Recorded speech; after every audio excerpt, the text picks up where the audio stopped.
about anywhere. Having said that, when you dispense people's energies or excitement by not being able to guide that meaningfully and convert that into success stories for the organization, I think it kind of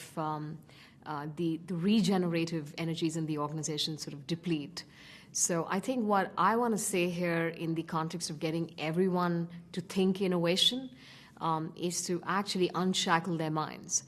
And what I find in most places, in most organizations, is that there is such a compelling fear of failure that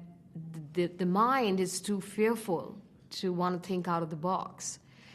So what organizations need to do is to be able to encourage innovation, not just by having their senior leadership teams committed to innovation in the long term. So I think they need to put their money where their mouth is, to not have to make commitments only for that performance year or 2 or 3 year windows down the line, but to want to promise and commit and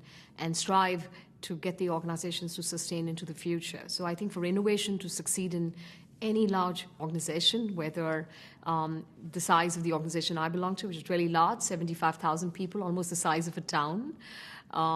or a medium-scale or small-scale organization where you want people to think innovation,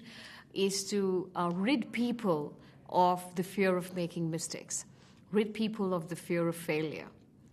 I think if you look back at the way in which children are raised, the way in which we raise children into adulthood through educational institutions,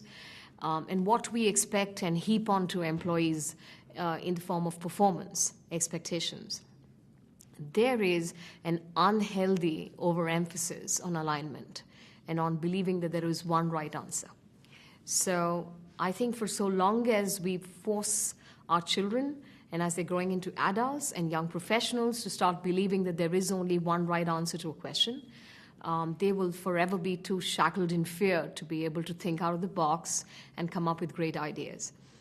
So innovation, creativity, entrepreneurship are all products of an open mind, of a mind that's allowed to think and a mind that's allowed to be different. Particularly in Indian organizations, which are very power-centric and very feudal, hierarchy-conscious, if you don't align with the way in which the supervisor or the manager is thinking, then you're seen as someone who is essentially potentially dangerous to have in the team. And any point of view that's other than what the manager is saying is seen as dissent. These are very unhealthy climates for innovation.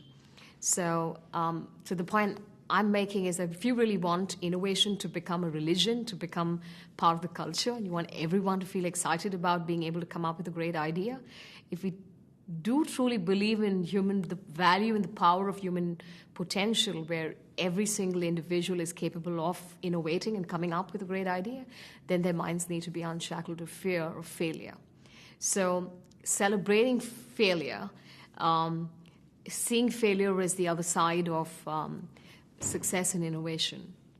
and seeing failure as something that comes along the way as you make your way to success, is what is required from day before yesterday in most organizations. And I think if organizations want to truly leverage the power of creativity within their organizations, they have to do something desperately to make sure that senior managers, people who are in positions of authority, are role modeling their acceptance and their tolerance for mistakes and failure. Because unless that happens, you will not have enough people contributing to make innovation happen. So I think a tolerance for failure is very key to be able to create a culture that succeeds in being able to come out with great innovation.